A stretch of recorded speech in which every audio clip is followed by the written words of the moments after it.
Radio Classique. Radio Classique, partenaire de l'Orchestre de Paris. Radio Classique.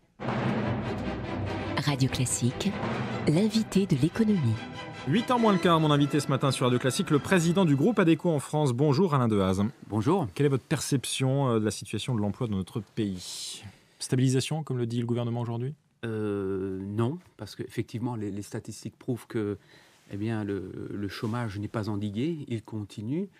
Et la perception, c'est que le pays a besoin de croissance, parce que sans croissance, il n'y aura pas de diminution de chômage, il n'y aura pas de création d'emplois pérennes.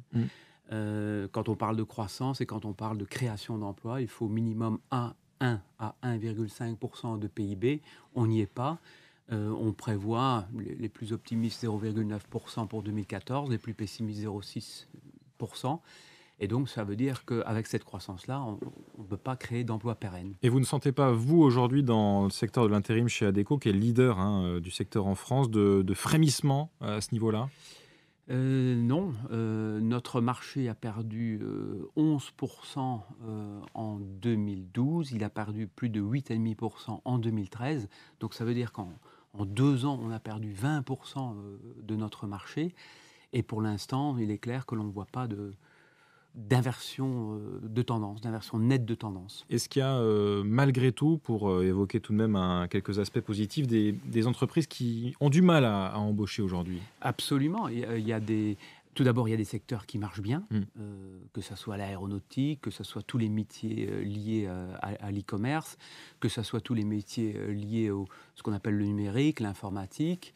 On a aussi en France entre 300 et 500 000 fonctions dites pénuriques, c'est-à-dire des fonctions pour lesquelles on n'arrive pas à recruter.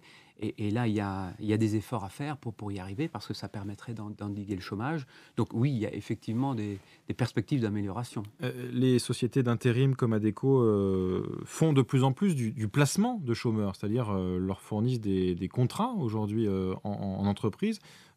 Comment vous voyez votre rôle dans le cadre de cette pénurie-là, de 1 demi-million de postes non pourvus ? Effectivement, on est passé du simple rôle d'entreprise d'intérim, de travail temporaire, à un groupe d'emploi. Aujourd'hui, le groupe Adecco est le premier groupe d'emploi privé en France. On fait ce que l'on appelle de la remise à l'emploi. Un peu plus de 37 000 personnes l'année dernière. Ce sont des personnes qui ont perdu leur emploi et que l'on a aidé à rebondir dans le marché du travail. On fait du recrutement de profils permanents. L'année dernière, nous avons mis au travail plus de 10 000 CDI que l'on a recrutés pour nos clients. Et puis, bien sûr, il y a cette perspective du CDI intérim dans laquelle notre industrie, et Adecco plus particulièrement, s'est engagée à mettre au travail plus de 20 000 personnes, 20 000 intérimaires sous contrat CDI. Alors, il faut expliquer le CDI intérimaire. C'est une nouvelle mesure qui doit entrer en vigueur dans les prochains jours. Vous attendez le décret, c'est ça ? Absolument. On attend la signature d'arrêté d'extension qui est imminent et qui va nous permettre de démarrer cette activité. En quoi ça consiste, ce CDI intérimaire ? On va en fait procurer un CDI de droit commun à certains de nos intérimaires. Ça va être un choix qui sera optionnel pour les deux parties. Et donc, ça va permettre d'un côté de continuer à offrir la souplesse à nos clients en leur offrant ces personnes lorsqu'ils en ont besoin, en termes de saisonnalité, en termes de compétences. Mais avec des droits différents d'un CDI classique ? Non, avec des droits similaires. Ça veut dire, par exemple, que quand ils n'auront pas de travail ou nous n'aurons pas de travail à leur offrir, ils seront continués à être payés. Donc, souplesse d'un côté pour l'entreprise et d'autre côté, sécurité pour l'employé, puisqu'il aura un contrat de CDI.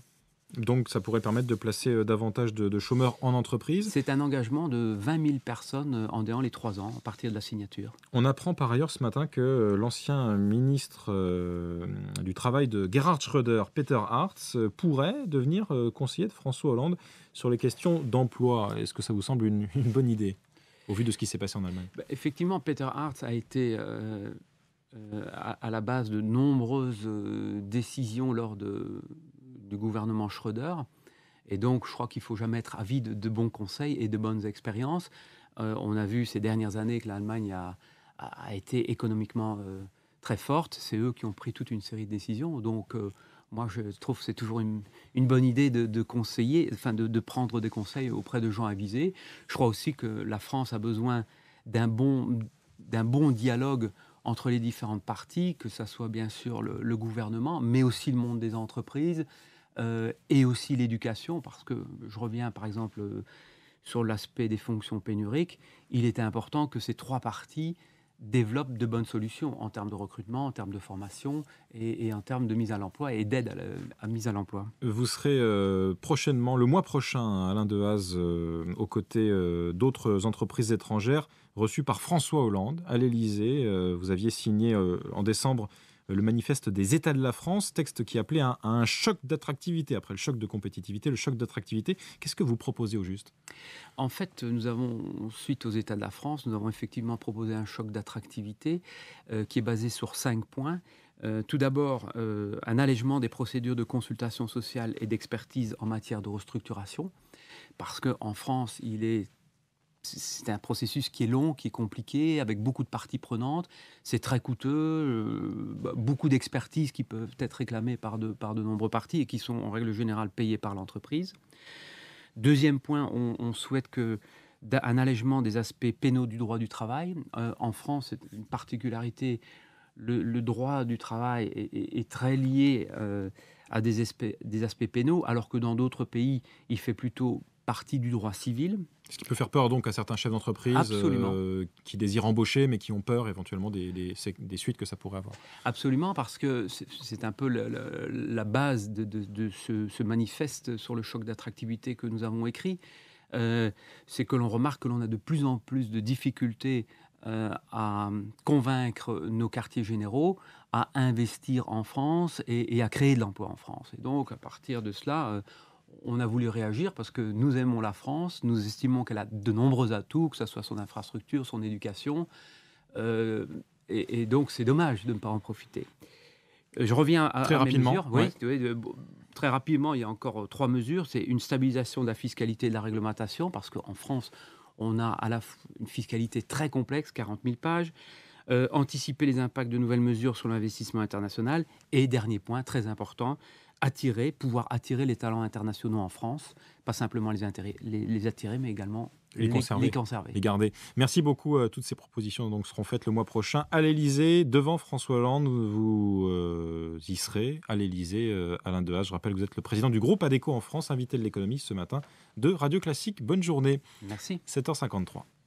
Avec Wendel, investisseur de long terme.